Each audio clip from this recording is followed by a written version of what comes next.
Method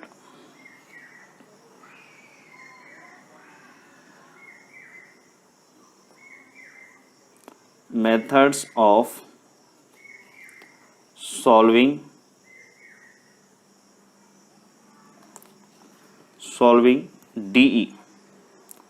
DE मतलब differential equation of first order and first degree.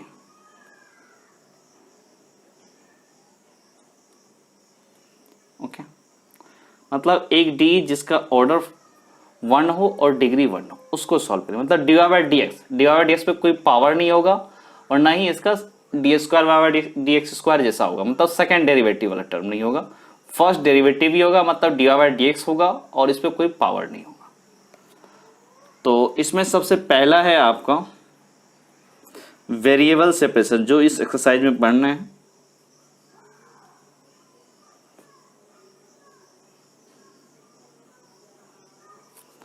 Variable separation,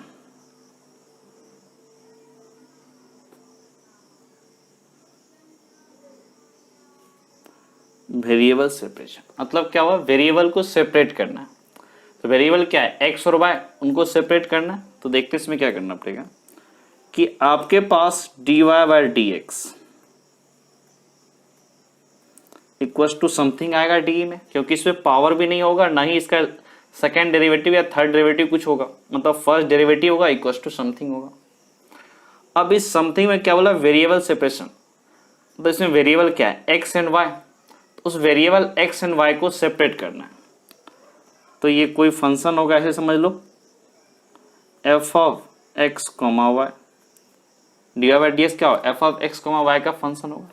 अगर आप इस D Y by D x को, F of X comma Y को अगर आप ऐसे लिख पाओ g of x into H of y, कहने का मतलब x और y जो वेरिएबल उसको सेपरेट कर रहे हैं, एक g ऑफ x, एक x का जो फंक्शन होगा उसको g ऑफ x मान रहे हैं, और y का जो टर्म बचा, y का जो फंक्शन हुआ उसको h ऑफ y असाइन कर रहे हैं। अगर आप ऐसा लिख पा रहे, it means d Y by D x equals to g of x into H of y. अब यहां से क्या करते हैं, y वाले के साथ, y वाला जो फंक्शन उसको dy के साथ, x वाला जो फंक्शन उसको dx के साथ। तो यहाँ dy, y वाला फंक्शन क्या, h ऑफ y, यहाँ मल्टीप्लाई है तो यहाँ डिवाइड हो जाएगा h ऑफ y। फिर यहाँ gx, ये x का फंक्शन है और ये dx। नेक्स्ट स्टेप में इसको इंटीग्रेट कर देंगे, d of y upon H of Y, फिर G of x into D X, इनको सॉल्व कर लेंगे। जरूरी नहीं कि ये मेथड हमेशा लगे, वेरिएबल सेपरेशन मेथड हमेशा लगे जरूरी नहीं है। अगर वेरिएबल सेपरेट हो पा रहा है, मतलब उस d Y by D x को एक्स का फंक्शन अलग, वाई का फंक्शन अलग अगर हम लिख पा रहे हैं, उस केस में वेरिएबल सेपरेशन मेथड यूज कर सकते हैं। ओके, तो इसके कुछ एग्जाम्पल के थ्रू देखते हैं क्या दिया इस एक्सरसाइज में ही। देखो कुछ क्वेश्चन क्या है, एक देखो बहुत अच्छा ये क्वेश्चन है, find the general solution of D. इसमें दो था, एक जनरल सॉल्यूशन, एक पर्टिकुलर सॉल्यूशन। अगर आर्बिट्रेरी कांस्टेंट है दैट इज जनरल सॉल्यूशन है, अगर आर्बिट्रेरी कांस्टेंट नहीं है तो वो पर्टिकुलर सॉल्यूशन। तो find the general solution of D, d Y by D x equals to x plus 1 upon 2 minus y. एक जनरल सॉल्यूशन बताओ इस डी का। तो देखते हैं क्या करना है इसको। आपका डी क्या है, d Y by D x equals to x plus 1 upon 2 minus y. Clearly दिख रहा होगा, एक्स वाला फंक्शन है एक्स प्लस 1 और वाई वाला फंक्शन है 2 माइनस वाई। तो डी वाई के साथ वाई वाला पार्ट और डी एक्स के साथ एक्स वाला part.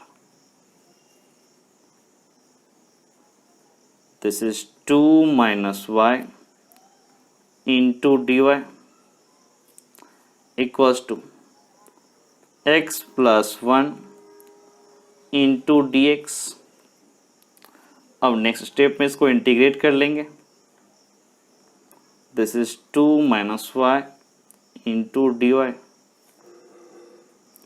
This is x plus 1 into D x, 2 minus y, इसको इंटीग्रेट अगर करते हैं 2 का integration, this is 2y minus y, y का इंटीग्रेशन वाई स्क्वायर बाई 2, इधर x का integration x d x, this is x square by 2, 1 का integration with respect to x, this is x, यहाँ भी कांस्टेंट और यहाँ भी कांस्टेंट ऑफ इंटीग्रेशन, दोनों मिलाकर के हमने यहाँ पर एक c लिख लिया। अब जरा एलसीएम ले ले, this is 4y minus y square by 2, इधर भी एलसीएम ले, this is x square plus 2x plus 2c upon 2 cancel out, this is 4y minus y square, this is x square plus 2x plus 2c, सबको उठा के उधर लेके चल जाते हैं, this is 0 equals to x square, ये y गया, this is plus y square plus 2x और ये माइनस 4y प्लस 2c, इसका मतलब this is x square plus y square plus 2x minus 4y plus 2c को मान लो k equals to 0, क्योंकि वो कांस्टेंट ही है तो कोई फर्क नहीं पड़ता, k इक्वल्स टू 2c। ये हो गया जनरल सॉल्यूशन। अगर ये बोलता है ये कर्व किसी पॉइंट से पास कर रहा है तो वो सेटिस्फाई करके k की वैल्यू निकाल लेते, तब वो पर्टिकुलर सॉल्यूशन होता। ऐसे ही और क्वेश्चन देखते हैं।